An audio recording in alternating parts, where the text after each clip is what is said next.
हिंदुस्तान ने आज अंतरिक्ष में ऐसी छलांग लगाई है कि दुनिया देखती रह गई है। भारत के वैज्ञानिकों का करिश्मा देखकर चीन की नींद उड़ गई है। आज दोपहर 2:43 पर श्रीहरिकोटा से चंद्रयान 2 ने उड़ान भरी और इसके साथ ही अंतरिक्ष से जुड़े कई रिकॉर्ड हिंदुस्तान के नाम दर्ज हो गए। तो ये वो लम्हा था जिसका इंतजार भारत का हर इंसान कर रहा था, और जब ये लम्हा बीत रहा था तो गर्व से सीना सबका चौड़ा हो रहा था। ये वो लम्हा था जिसका इंतजार कई वर्षों से हो रहा था। 11 साल की मेहनत है इस चंद्रयान 2 के मिशन को लेकर, और प्रधानमंत्री क्या, राष्ट्रपति क्या, हर किसी ने शुभकामनाएं दी हैं। और इस चंद्रयान 2 की आवाज हमारी संसद से शुभकामनाओं के जरिए भी सुनाई पड़ी है।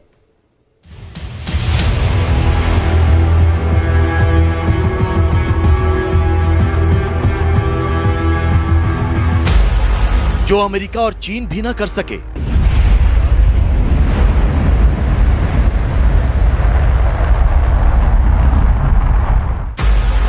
वो हिंदुस्तान ने कर दिखाया।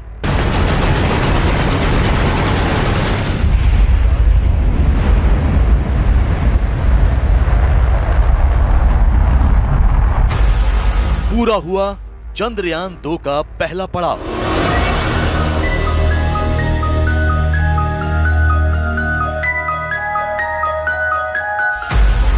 अब चांद पर लहराएगा तिरंगा। आंध्र प्रदेश के श्रीहरिकोटा में धवन स्पेस सेंटर का कंट्रोल रूम चंद्रयान 2 के साथ इसरो का GSLV लॉन्च पैड पर था। सब कुछ कंट्रोल में था, सिर्फ उस तनाव को छोड़कर जो चंद्रयान 2 मिशन से जुड़े वैज्ञानिकों के दिलो दिमाग में भरा हुआ था। 4, 3, 2, 1, 0।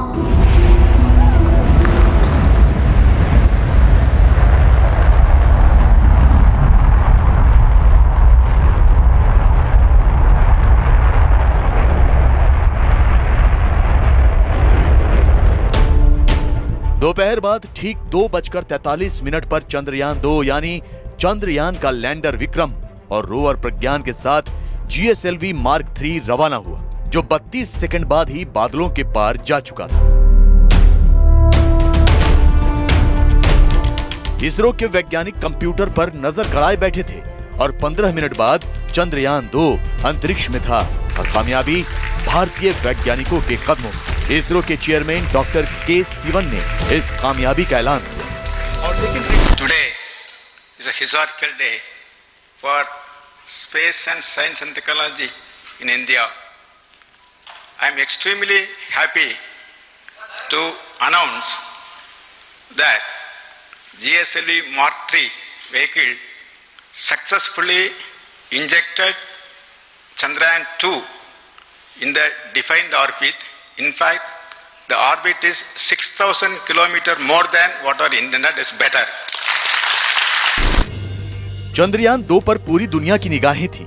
खुद प्रधानमंत्री नरेंद्र मोदी अपने दफ्तर से चंद्रयान को बिना पलक झपकाए देख रहे थे।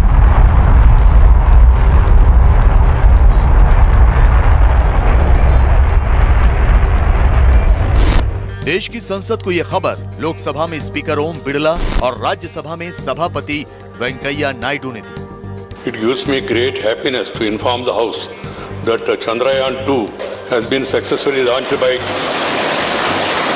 the Indian Space Research Organization ISRO.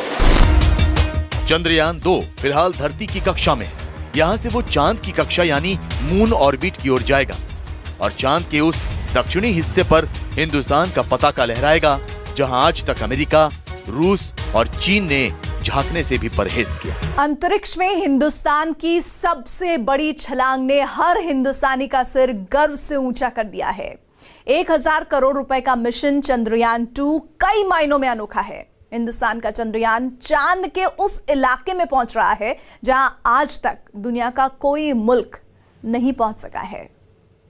Liftoff will start in T-10 seconds. 10, 9, 8, 7, 6, 5, 4, 3, 2, 1. We have ignition.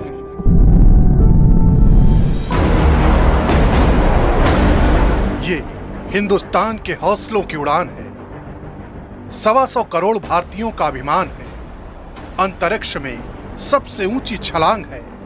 ये है भारत का चंद्रयान, चंद्रयान 2, यानी अंतरिक्ष में भारत का बाहुबली, जो दुनिया के लिए अचंभा है, जिसका मिशन अद्भुत है, जिसकी कहानी अकल्पनीय है।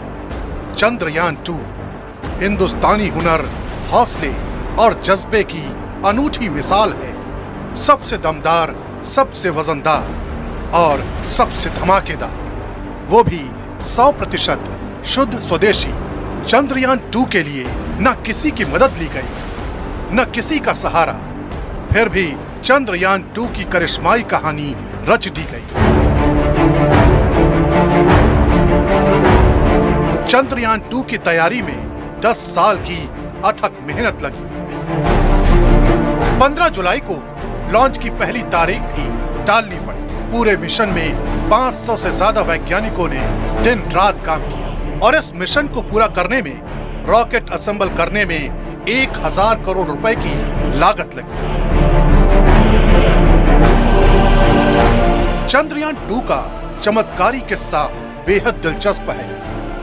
चंद्रयान 2 दशकों से चली आ रही एक यात्रा का सुखद सोपान है, जिसकी मंजिल लाल किले की प्राचीर से पीएम मोदी ने बताई थी। हमारा देश अंतरिक्ष की दुनिया में प्रगति करता रहा है, लेकिन हमने सपना देखा है, हमारे वैज्ञानिकों ने सपना देखा है, हमारे देश ने संकल्प किया है कि 2022 जब आजादी के 75 साल होंगे, तब यहां हो सके तो उससे पहले आजादी का 75 साल मनाएंगे। तब तक मां भारत का कोई संतान, चाहे बेटा हो या बेटी, कोई भी हो सकता है, वे अंतरिक्ष में जाएंगे। अंतरिक्ष में भारत का दबदबा कायम करने की पहल है मिशन चंद्रयान 2। चंद्रयान 2 के कुल 4 हिस्से हैं। पहला GSLV Mark 3, जिसे बाहुबली रॉकेट कहा गया। ये 640 टन वजनी स्पेस क्राफ्ट है। इसमें 3 स्टेज इंजन है। ये पृथ्वी की कक्षा तक जाएगा। दूसरा ऑर्बिटर, जिसका वजन 3500 किलो और लंबाई 2.5 मीटर है। ये अपने साथ 8 पेलोड यानी स्पेस क्राफ्ट लेकर जाएगा। ये अपने पेलोड के साथ चंद्रमा का चक्कर लगाएगा। तीसरा लैंडर, इसे विक्रम नाम दिया गया है, जिसकी वजह भी बेहद खास है। ये नाम भारतीय अंतरिक्ष कार्यक्रम के जनक कहे जाने वाले विक्रम साराभाई के नाम पर रखा गया। लैंडर का वजन 1400 किलो और लंबाई 3.5 मीटर है। इसमें 3 पेलोड यानी स्पेस क्राफ्ट होंगे। ये चंद्रमा पर उतरकर रोवर स्थापित करेगा। और चौथा रोवर, इसे प्रज्ञान नाम दिया गया, जिसका मतलब है बुद्धि। इसका वजन 27 किलो होगा और लंबाई 1 मीटर। ये सोलर एनर्जी से चलेगा और अपने 6 पहियों की मदद से चांद की सतह पर घूम घूम कर नमूने जुटाएगा। 16 दिनों तक ये धरती की परिक्रमा करते हुए चांद की ओर बढ़ेगा। फिर इसे चांद की कक्षा तक पहुंचाया जाएगा। चांद की कक्षा में पहुंचने के बाद ये चंद्रमा का चक्कर लगाने लगेगा और फिर शुरू हो जाएगा चंद्रयान 2 का मिशन। चंद्रयान के 3 हिस्से अलग अलग अपना काम शुरू कर देंगे। जैसे ऑर्बिटर चांद की सतह से 100 किलोमीटर ऊपर चक्कर लगाएगा। ये चांद की सतह का नक्शा तैयार करेगा, सूरज की किरणों में मौजूद सोलर रेडिएशन की तीव्रता को मापेगा, चांद की सतह की हाई रेजोल्यूशन तस्वीरें खींचेगा, चांद के दक्षिणी ध्रुव पर पानी की मौजूदगी और खनिजों का पता भी ऑर्बिटर लगाएगा। इसके साथ बर्फ के रूप में जमा पानी का पता भी ऑर्बिटर को लगाना है। चांद की सतह पर चट्टान या गड्ढे को पहचानेगा ताकि लैंडर की सही सॉफ्ट लैंडिंग हो सके। चंद्रयान 1 तो चांद पर नहीं उतर पाया था, लेकिन चंद्रयान 2 का लैंडर चांद के दक्षिणी ध्रुव पर उतरेगा। लैंडर के लिए वैज्ञानिकों ने दक्षिणी ध्रुव को खास तौर पर चुना है। लैंडर के लिए सपाट जमीन जरूरी है। इससे रोवर प्रज्ञान के किसी गड्ढे में गिरने की आशंका कम हो जाएगी। रोवर प्रज्ञान आसानी से आधा किलोमीटर दायरे में घूम सकेगा। सबसे ज्यादा सौर ऊर्जा चांद के इसी हिस्से में है। लैंडर विक्रम और प्रज्ञान की बैटरी आसानी से चार्ज हो सकेंगी। पानी या जमी हुई बर्फ मिलने की सबसे ज्यादा संभावना इसी इलाके में है। यहाँ जीवाश्म भी मिल सकते हैं, जिनसे पृथ्वी के जन्म की जानकारी मिल सकेगी। दक्षिणी ध्रुव पर लैंडिंग के बाद ही रिसर्च शुरू हो सकेगी। लेकिन लैंडर की सॉफ्ट लैंडिंग सबसे बड़ी चुनौती है। लैंडिंग के बाद रोवर चांद पर अपना काम शुरू कर देगा। लैंडर चांद की सतह के पास इलेक्ट्रॉन डेंसिटी, तापमान में होने वाले उतार चढ़ाव और सतह के नीचे होने वाली हलचल का पता लगाएगा। लैंडर को अपने अंदर मौजूद रोवर को चांद की सतह पर सही से उतारने की जिम्मेदारी भी है। रोवर प्रज्ञान चांद की सतह पर बाहर निकलेगा। इसमें 4 घंटे लगेंगे। ये चंद्रमा पर एक दिन यानी धरती के 14 दिन के बराबर काम करेगा। रोवर प्रज्ञान लैंडिंग के पास तत्वों की मौजूदगी और चांद की चट्टानों, मिट्टी की मौलिक संरचना का पता लगाएगा। ये जानकारी इसरो के श्रीहरिकोटा सेंटर तक पहुंचाने में रोवर, लैंडर और ऑर्बिटर तीनों के तालमेल का इस्तेमाल होगा। ये मिशन बेहद मुश्किल है, क्योंकि इससे पहले 15 जुलाई को चंद्रयान 2 की लॉन्चिंग होनी थी, लेकिन ऐन वक्त पर तकनीकी खराबी की वजह से लॉन्चिंग को टाल दिया गया। ऐसे में एक बार फिर कई चुनौतियां सामने हुई, लेकिन अनुमान ये है कि लॉन्चिंग की तारीख आगे बढ़ाने के बावजूद चंद्रयान 2 अपनी तय मंजिल पर सही वक्त पर पहुंचेगा और चांद के दक्षिणी ध्रुव के रहस्यों से पर्दा उठाएगा। चुनौतियां कितनी भी हों, लेकिन हमारे वैज्ञानिकों ने साबित कर दिया कि उन्हें चुनौतियों को हराना आता है।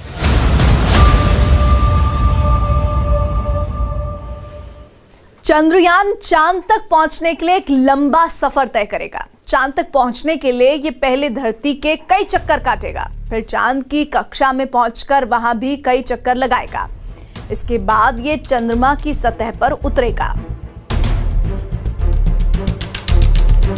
तो देखिए किस तरह से पहले ये चंद्रयान 2 धरती का चक्कर लगाएगा और ये कई दफे चक्कर लगाने के बाद फिर अपना रास्ता तय करेगा चांद के पास। लेकिन चांद के पास सीधे पहुंचने का रास्ता नहीं है। पहले चांद का चक्कर लगाया जाएगा और धीरे धीरे करते हुए आगे बढ़ते हुए चंद्रयान 2 चांद तक पहुंचेगा। ये कुछ इसी तरह से है, जब कोई चीज आप ज्यादा फोर्स के साथ फेंकते हैं तो वो वहां तक पहुंचने के लिए इस तरह का रास्ता अपनाता है। धरती से चांद का ये सफर इतना आसान नहीं है। चांद पर जय होगी और इसकी तैयारी कई वर्षों से की गई, लेकिन इस तरह से धरती का पहले चक्कर चंद्रयान 2 लगाएगा, जिसकी तैयारी कई वर्षों तक हुई और अब वो अंजाम तक जा रहा है। लेकिन ये सफर लंबा है, इस पर लगातार हमारी निगाह बनी रहेगी। मिशन चंद्रयान 2 को कैसे अंजाम दिया जाएगा? चंद्रमा की खोज के लिए भेजा गया प्रज्ञान रोवर कैसे चांद की जमीन पर उतरेगा, ये बताएंगे हमारे सहयोगी प्रशांत चुरहे। नमस्कार, मैं हूं प्रशांत चुरहे। इसरो अब पूरी तरह से तैयार है चंद्रयान 2 के प्रक्षेपण के लिए। GSLV Mark 3 के जरिए ये विशेष विमान भी एक हमने तैयार किया है, जिससे आपको ये हम बताने की कोशिश करेंगे कि इसरो के वैज्ञानिकों की किस तरह से तैयारी अब मुकम्मल हो चुकी है। सबसे पहले दाखिल होते हैं इस हमारे बनाए खास विमान के भीतर, आपको ये समझाने के लिए कि कैसे होने वाला है चंद्रयान 2 का ये मिशन पूरी तरह से सफल।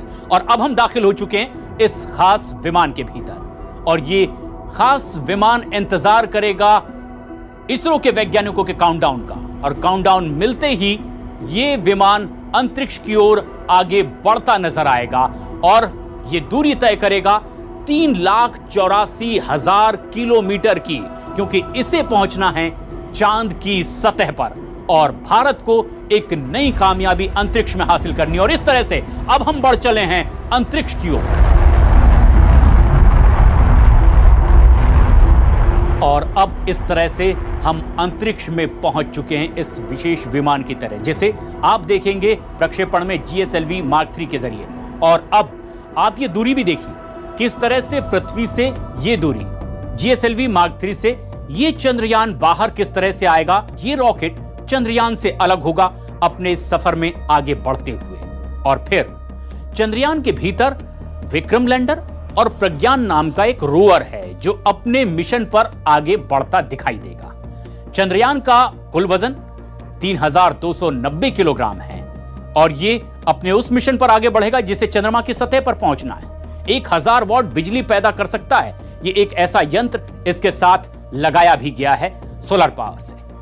16 दिन तक पृथ्वी के कक्ष में ये चंद्रयान घूमता रहेगा, उसकी परिक्रमा करेगा और रिसर्च कर उसकी पूरी जानकारी इसरो तक पहुंचाएगा। लेकिन उसके साथ ही साथ आप ये भी देखिए कि किस तरह से एक बूस्टर की मदद से चांद की ओर ये चंद्रयान आगे बढ़ता चला जाएगा। तो अब 27 दिनों तक वो इसी तरह से ये परिक्रमा लगाता रहेगा चंद्रयान चंद्रमा की। और फिर उसके बाद चांद से 100 किलोमीटर की दूरी पर चंद्रयान विक्रम लैंडर को छोड़ेगा।